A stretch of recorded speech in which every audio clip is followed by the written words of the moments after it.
semuanya, selamat datang dalam video pembelajaran kimia hari ini.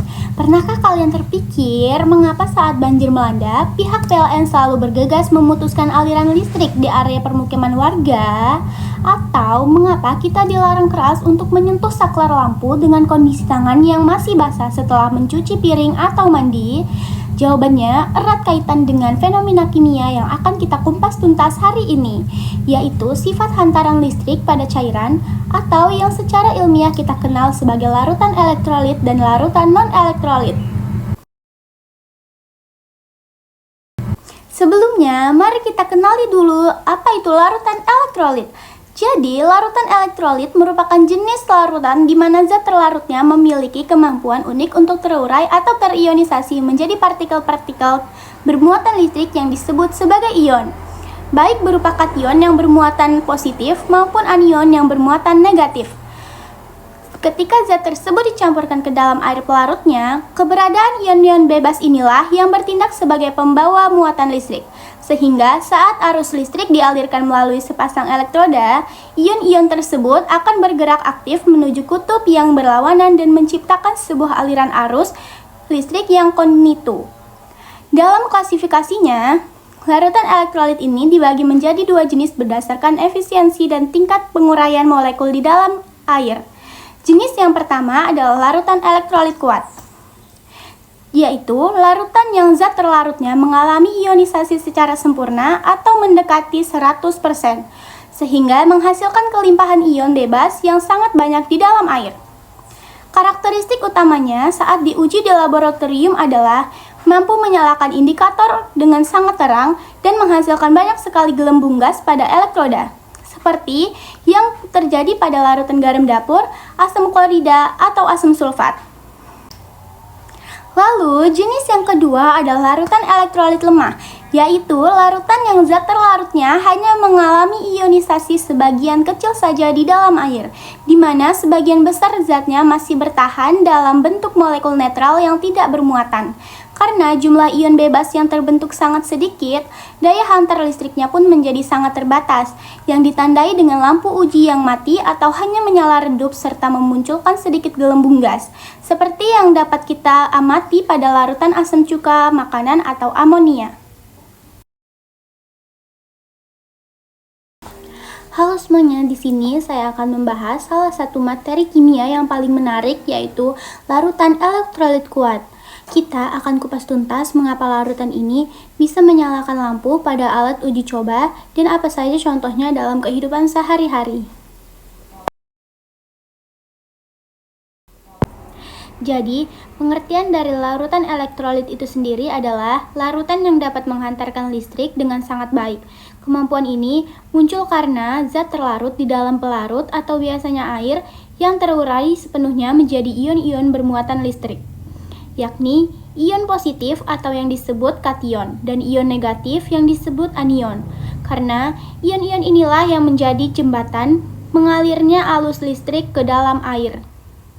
Dan larutan elektrolit kuat adalah larutan yang sangat baik dalam menghantarkan listrik. Kok bisa? Karena pada saat proses ionisasi, zat elektrolit kuat dilarutkan dalam air, seluruh molekulnya terurai sempurna menjadi ion-ion bermuatan positif dan negatif. Karena jumlah ion yang bergerak bebas di dalam air sangat banyak, maka aliran listrik dapat mengalir dengan mudah dan cepat. Untuk visualisasinya, bayangkan molekul seperti NaCl atau garam dapur yang berubah sempurna menjadi ion positif dan ion negatif ketika bertemu dengan air. Elektrolit kuat memiliki ciri-ciri spesifik yang membedakannya dari larutan lain. Yang pertama, terionisasi sempurna, yaitu saat dilarutkan dalam air seluruh molekulnya terurai menjadi ion-ion. Yang kedua, daya hantar listrik yang sangat baik dan kuat.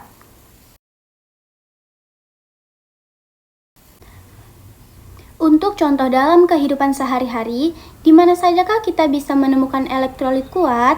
Tentunya banyak sekali. Contoh paling umum adalah garam dapur atau NaCl yang dilarutkan dalam air. Lalu ada asam sulfat yaitu H2SO4 yang menjadi cairan di dalam aki mobil atau motor.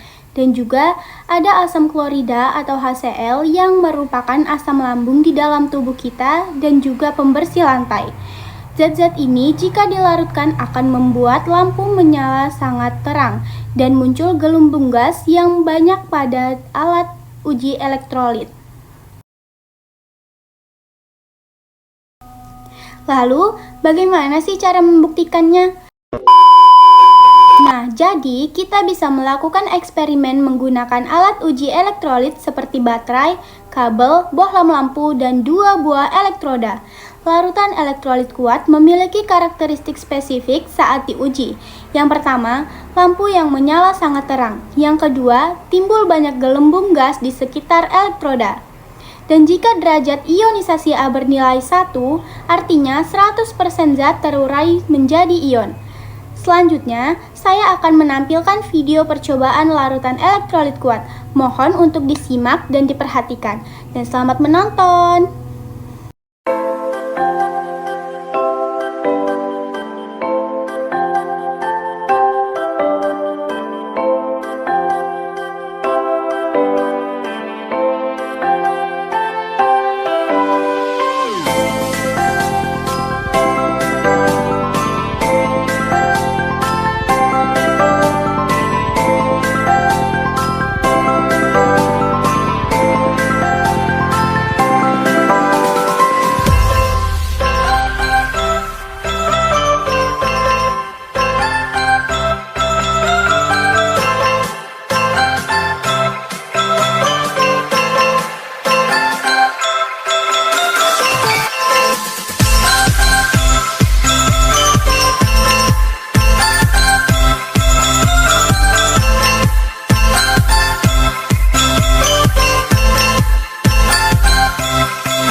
Nah teman-teman, kesimpulan dari eksperimen kita hari ini adalah larutan elektrolit kuat bisa menyalakan lampu dengan terang dan menghasilkan banyak gelembung karena zatnya terurai sempurna menjadi ion-ion bebas. Ion bebas inilah yang menjadi kendaraan bagi arus listrik untuk mengalir. Semoga penjelasan ini membantu kalian memahami materi kimia ini dengan lebih mudah dan selanjutnya saya akan menjelaskan tentang larutan elektrolit lainnya yaitu larutan elektrolit lemah.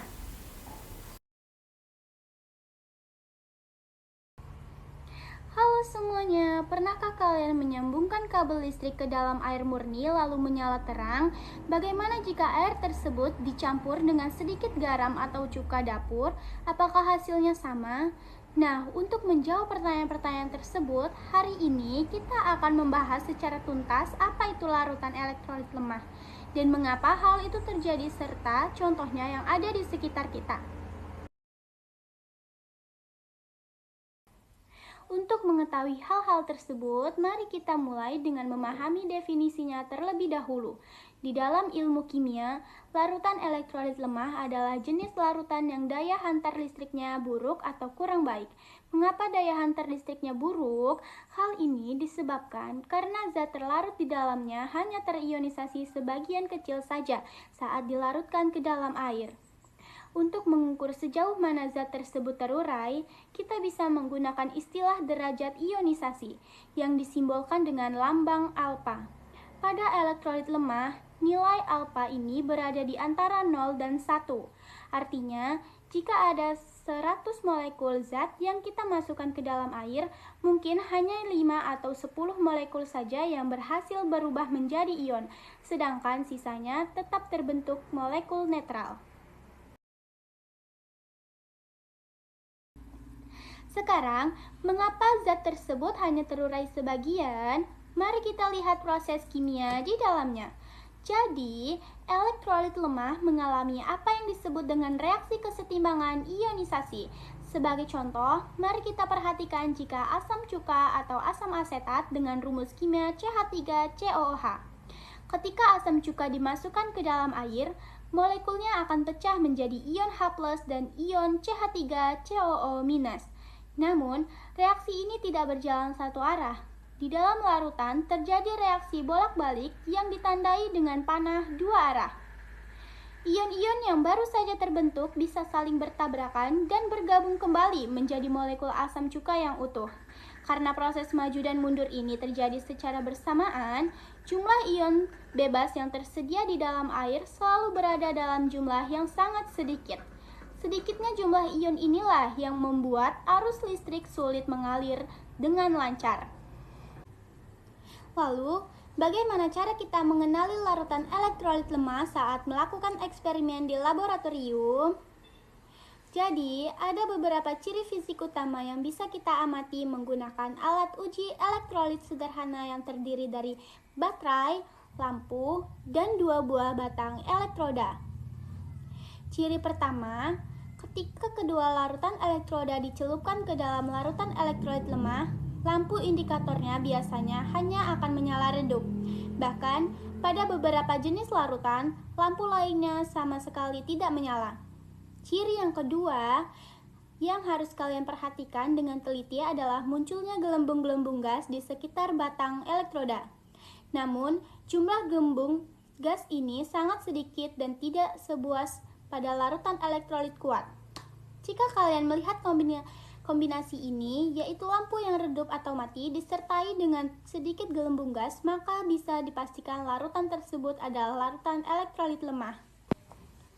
Secara umum, zat yang termasuk ke dalam kelompok elektrolit terbagi menjadi dua golongan besar, yaitu asam lemah dan basa lemah.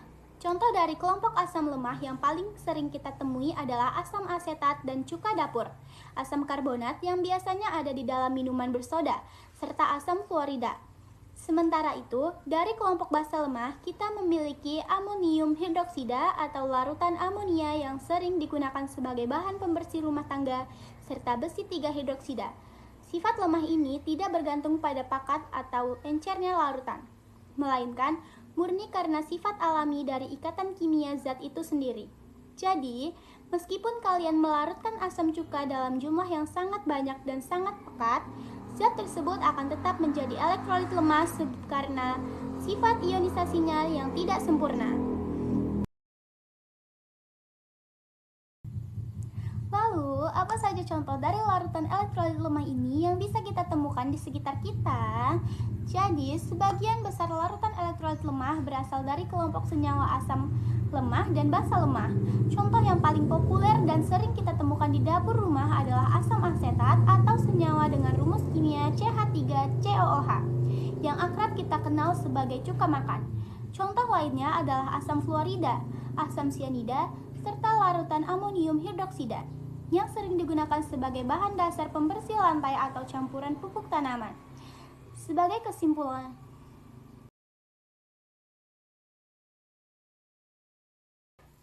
sekarang mari kita lihat bagaimana cara kita mengidentifikasi larutan elektrolit lemah ini melalui sebuah eksperimen laboratorium menggunakan alat uji elektrolit sederhana. Alat uji ini biasanya terdiri dari sumber arus listrik atau baterai, kabel penghubung, saklar, sepasang batang elektroda, dan sebuah lampu indikator. Ketika kedua elektroda tersebut dicelupkan ke dalam sampel larutan elektrolit lemah, ada dua parameter visual utama yang harus kita amati dengan seksama. Parameter pertama adalah kondisi lampu indikator pada larutan elektrolit lemah. Lampu indikator biasanya tidak akan menyala sama sekali, atau jika menyala, cahayanya akan terlihat sangat redup dan tidak benderang. Parameter kedua adalah kemunculan gelembung gas di sekitar batang elektroda. Karena jumlah ion yang menghantarkan listrik di dalam larutan sedikit, maka reaksi kimia akan permukaan elektroda berjalan lambat, sehingga kita akan melihat sedikit sekali gelembung gas yang menempel atau naik ke permukaan sekitar elektroda tersebut. Berikut ini saya akan memberikan video contoh percobaan larutan elektrolit lemah.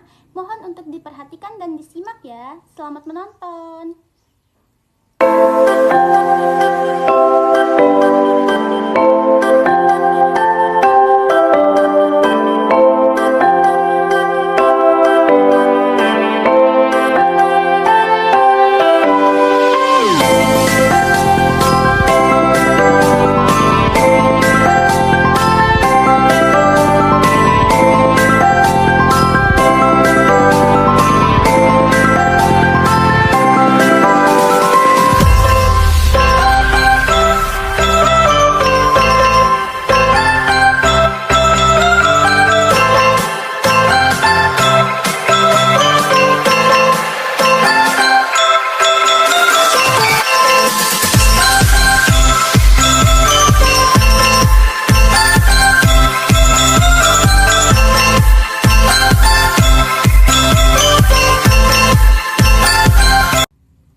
tadi adalah contoh percobaan larutan elektrolit lemah.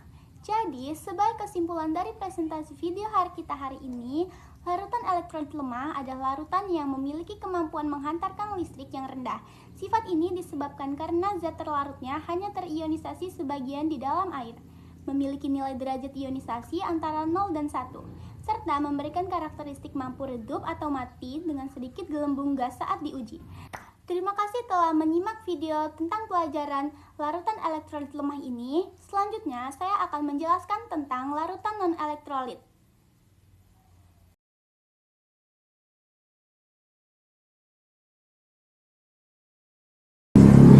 Nah, itu tadilah penjelasan tentang larutan elektrolit lemah dan larutan elektrolit kuat.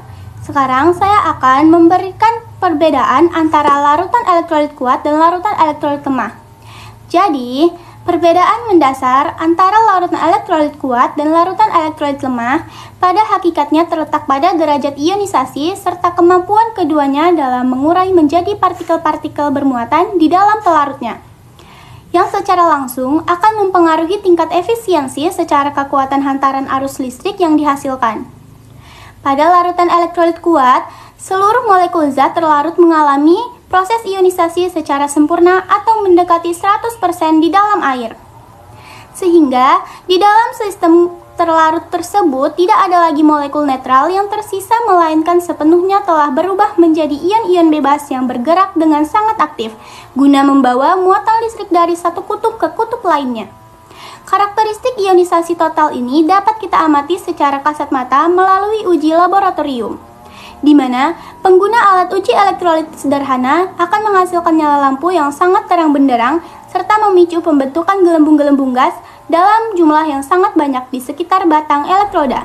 Akibat masifnya perpindahan elektrolit yang terjadi, contoh nyata dari kelompok elektrolit kuat ini mencakup berbagai senyawa dengan ikatan ionik yang kuat serta asam dan basa kuat, seperti asam klorida yang diproduksi secara alami di dalam lambung kita, asam sulfat yang digunakan pada akumulator kendaraan natrium hidroksida sebagai bahan utama soda api, sehingga garam dapur dan atau natrium klorida yang sangat mudah larut dan langsung pecah menjadi ion natrium serta klorida.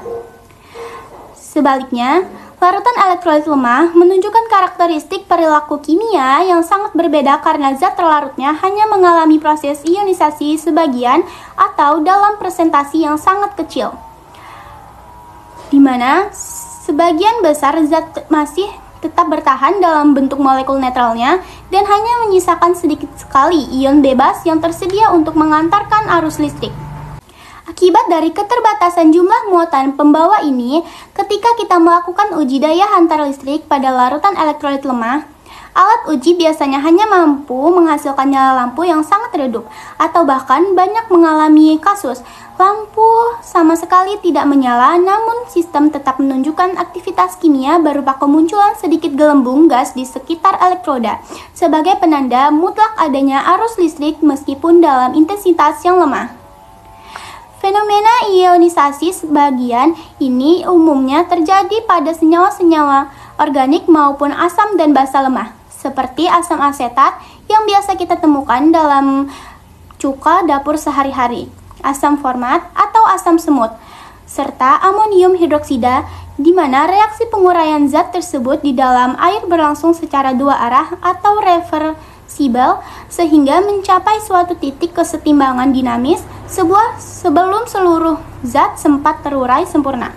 Dan inilah alasan utama mengapa kekuatan hantaran listrik dari larutan elektrolit lemah akan selalu berada jauh di bawah performa optimal dari larutan elektrolit kuat. Selanjutnya, saya akan menampilkan video perbedaan dari larutan elektrolit lemah dan larutan elektrolit kuat. Selamat menonton!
perbedaan dari antara larutan elektrolit kuat dan larutan elektrolit lemah.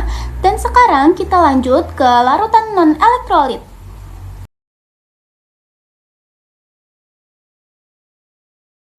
Oke teman-teman, mari kita lanjut ke pembahasan tentang larutan non-elektrolit. Sebelum kita melangkah lebih jauh ke dalam mekanisme molekuler yang rumit, alangkah baiknya kita menyamakan persepsi terlebih dahulu mengenai apa yang dimaksud dengan istilah larutan itu sendiri. Karena pemahaman yang parsial terhadap konsep dasar ini seringkali menjadi akar di mikrosepsi yang berkepanjangan di tingkat akademis yang lebih tinggi. Dalam sudut pandang ilmu kimia, sebuah larutan tidak sekedar didefinisikan sebagai pencampuran antara dua buah zat yang berbeda, melainkan didefinisikan secara spesifik sebagai sebuah sistem campuran yang bersifat homogen secara mikrofis maupun makrofis, yang terbentuk dari interaksi intim antara dua komponen utama, yaitu zat terlarut yang biasa kita sebut sebagai salt dan zat pelarut yang biasa kita kenal sebagai solvent. Oleh karena itu, melalui presentasi yang struktur ini, kita akan membedah secara radikal mengapa larutan non-elektrolit bisa memiliki sifat yang demikian, apa yang terjadi di balik trial skala atomik mereka, serta bagaimana eksentasi dari larutan ini memberikan pengaruh yang nyata dan signifikan di dalam dinamika kehidupan kita sehari-hari maupun dalam aplikasi industri skala besar.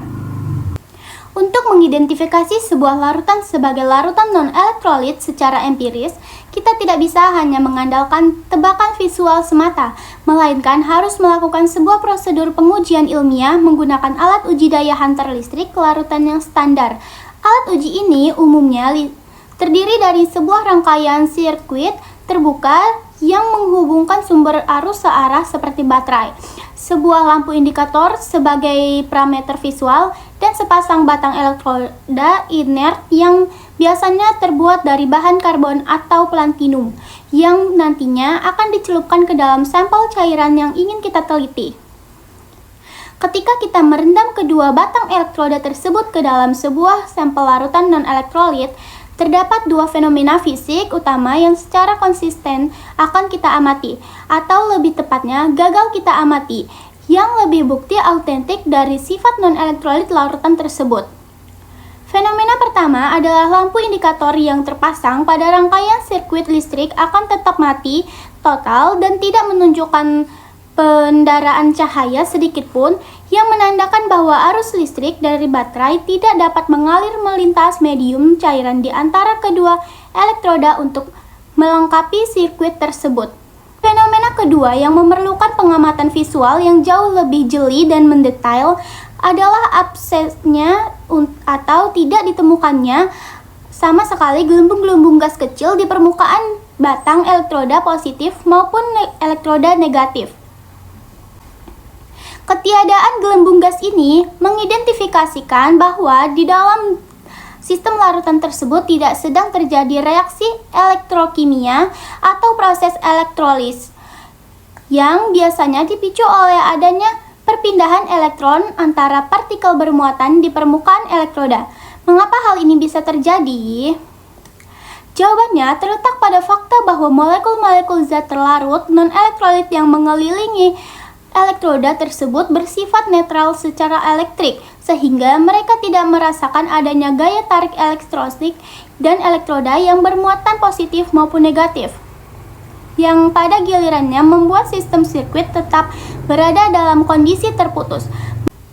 Melalui eksperimen yang sederhana namun konklusif inilah, kita dapat menarik garis batas yang jelas bahwa larutan non-elektrolit benar-benar bertindak sebagai isolator cair yang membedakannya secara mutlak dari larutan elektrolit kuat yang mampu menyalakan lampu dengan sangat terang benderang disertai limpahan gelembung gas yang masif.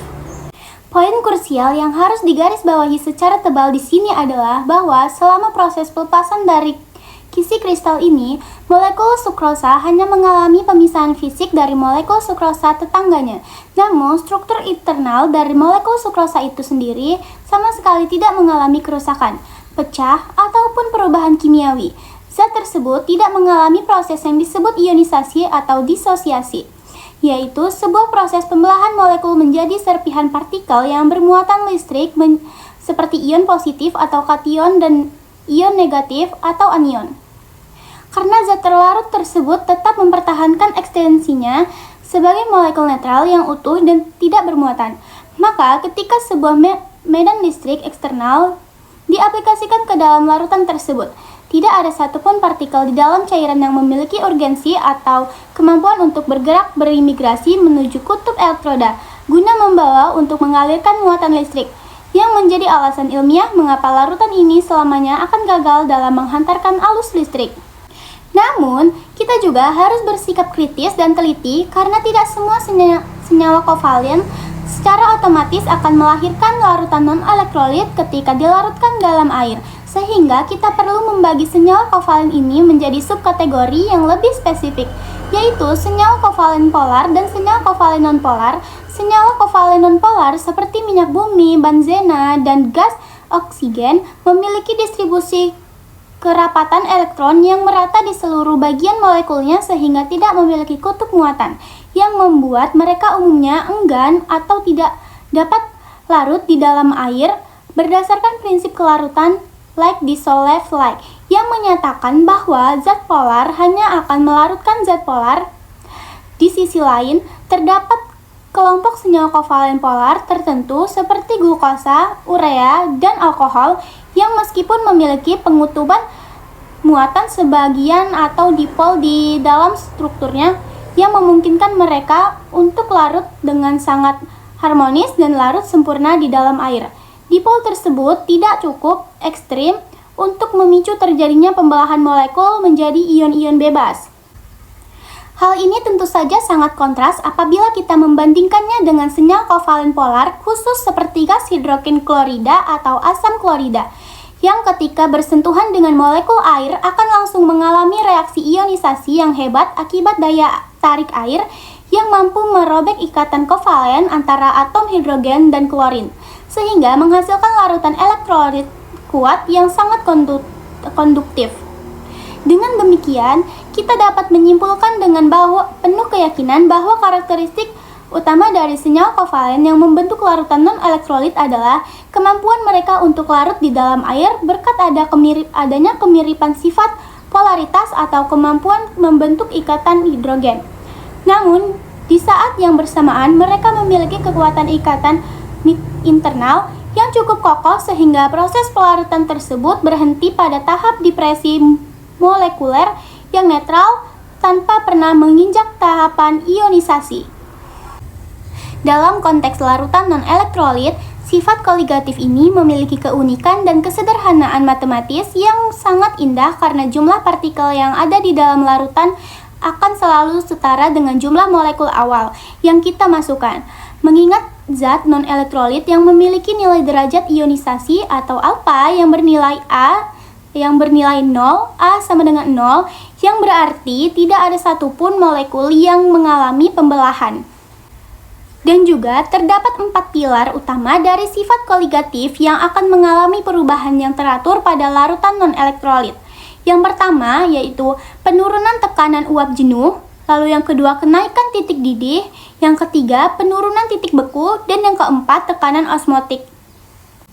Kesimpulan akhir yang dapat kita bawa pulang dari presentasi ini adalah bahwa larutan non-elektrolit bukan sekedar larutan yang gagal menghantarkan listrik, melainkan sebuah sistem kimia yang stabil, teratur, dan patuh pada hukum-hukum termodinamika molekuler karena keutuhan struktur kovalennya, yang menjadikannya salah satu topik paling aplikatif dan mempesona dalam sains.